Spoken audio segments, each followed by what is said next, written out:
The MacBook Neo is the kind of product I never expected Apple to make. At first glance, it almost feels anti-Apple. For years, the cheapest MacBooks have usually started at $999 aside from older models like the MacBook Air M1, which sometimes dropped as low as $699 during sales. But the MacBook Neo starts at just $599 for education users. That is a massive $500 less than the new MacBook Air M5. A price hike that should raise a lot of concerns, and honestly it does. But after spending time testing the MacBook Neo, I can say this clearly, it is the most complete laptop I have ever used under $600. It also beats every Windows laptop in its class, and it outclasses most Chromebooks too. For $599 you get a strong aluminum body, a bright and colorful 500 nit display, and a surprisingly fast A18 Pro chip that handles everyday tasks with ease. Web browsing, video playback, casual gaming, and day-to-day productivity all feel smooth. On top of that, the side speakers are far better than you would expect at this price. So what did Apple have to cut to make this happen? Where does the MacBook Neo stand in larger laptop market? And is it actually the right choice for you? Here is my full MacBook Neo review with the real pros and cons laid out clearly. The A18 Pro chip is one of the biggest reasons the MacBook Neo exists, and it is also one of the most interesting parts of the machine. Instead of using an M series chip like other modern Macs, Apple chose the A18 Pro, the same chip that powered the iPhone 16 Pro. At first, that sounds unusual. Putting a phone chip in a laptop is not the standard approach, but the logic behind it actually makes a lot of sense. Apple has far more experience designing mobile chips than computer chips, and its high-end iPhone silicon is now extremely powerful in a low-cost laptop that may be smarter than using a weak traditional laptop chip that struggles to keep up. By using an older iPhone chip, Apple lowers the cost without sacrificing too much real-world performance. So why not use an older M chip like the M1? Apple says the A18 Pro has a 16-core neural engine that is better suited for on-device AI tasks, including Apple Intelligent features inside macOS. The M1 is not as capable in that area, and the A18 also benefits from faster memory that makes this choice look a lot more strategic than strange. And because the A18 Pro is still a 64-bit ARM-based chip, the MacBook Neo runs full macOS, not a restricted mobile operating system. You are not stuck with iPhone apps. You can run standard Mac software just like you would on a MacBook Air, MacBook Pro, Mac Mini, or Mac Studio.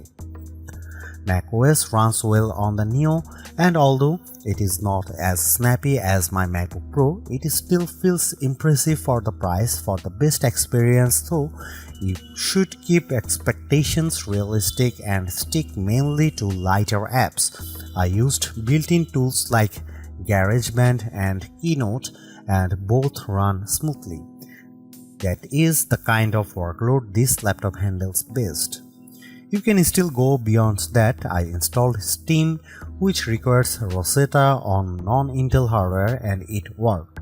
That shows how open the MacBook Neo is compared with Chromebooks, which are still far more limited in the apps they can run. Some budget Windows laptops also ship with Windows 11 in S mode, which is basically a locked down version of Windows that awkward app restrictions.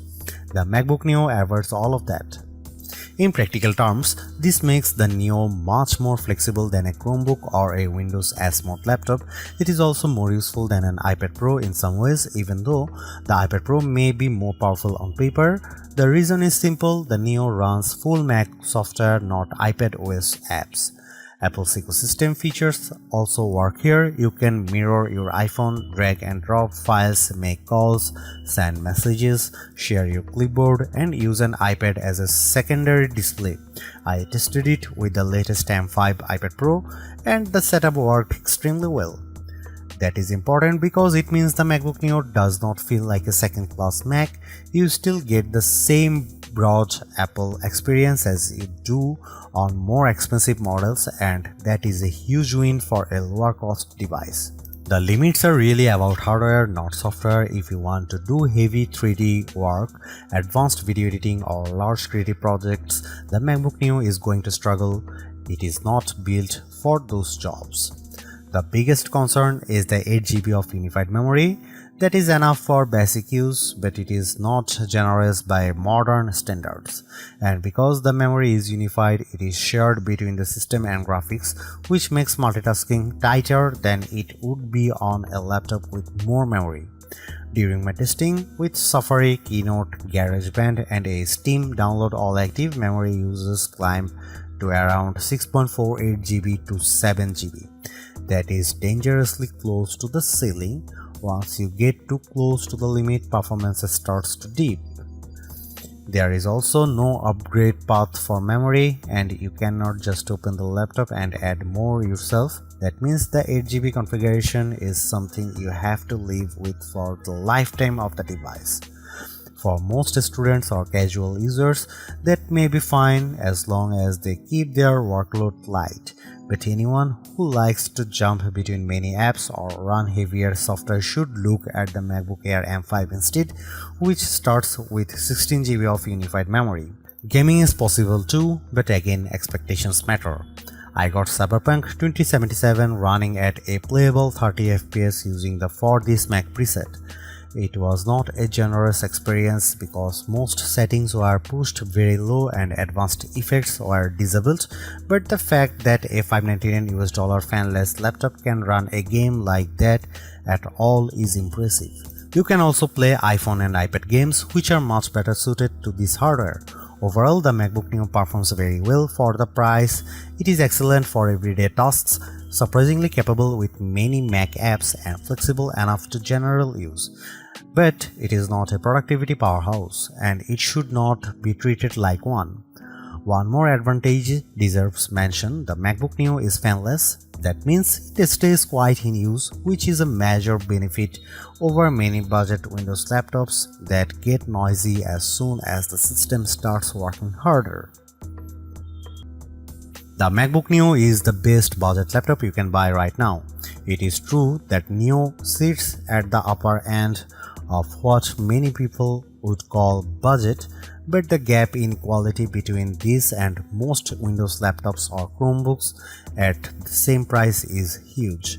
The design is premium, the display is excellent, the speakers are surprisingly strong, and the performance is more than good enough for day-to-day work. What impresses me most is that Apple did not cripple macOS just to hit a lower price. You still get the full Mac experience along with support for the broader Apple ecosystem. That makes the Neo feel like a real MacBook, not a watered-down version. Yes, there are compromises. The USB-C setup is awkward, the keyboard has no backlight, and the 8GB memory limit is restrictive, but those issues are understandable in a laptop this affordable, even if they are still disappointing. At the end of the day, Apple has made a budget MacBook that actually feels worth buying. It is not the cheapest option on the market, but it is one of the smartest.